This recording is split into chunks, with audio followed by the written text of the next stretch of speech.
हुजूर ने फरमाया जब मैयत को दफन करके फारिग हो जाओ तो उसकी कब्र पर खड़े रहो। खुद हुजूर भी कब्र पर खड़े रहते दफन करने के बाद और फरमाते इसके साबित कदम रहने की दुआ करो, इसलिए कि अब इससे सवालों जवाब होंगे, अब फरिश्ते इसकी कब्र में आएंगे, अब इससे पूछेंगे, अब इसके साथ वो इम्तिहान होगा, तो इसके लिए दुआ करो, कब्र पे खड़े होके दुआ मांगो।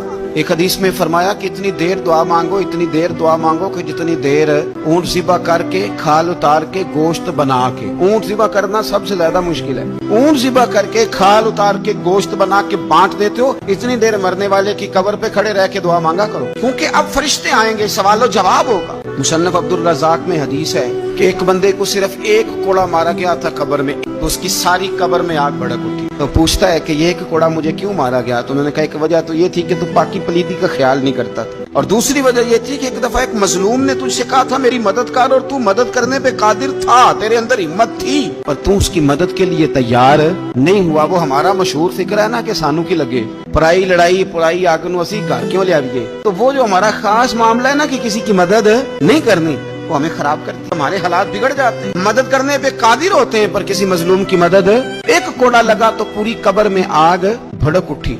अज़ाब कब्र से अल्लाह की पनाह मांगी जाए, डरा जाए और आखिरत के लिए कब्र के लिए तैयार। कुरान मजीद ने कहा वैज़ल कुबूर बुस्सिरत, जब कब्रें कुरेदी जाएंगी ना, अलिमत नफ्सुम मा क़द्दमत व अख़रत, फिर हर जान जान लेगी कि उसने आगे क्या भेजा और पीछे क्या छोड़ा। मेरे अजीज, अपनी कब्र के लिए अपनी आखिरत के लिए फिक्र करें, तैयारी करें।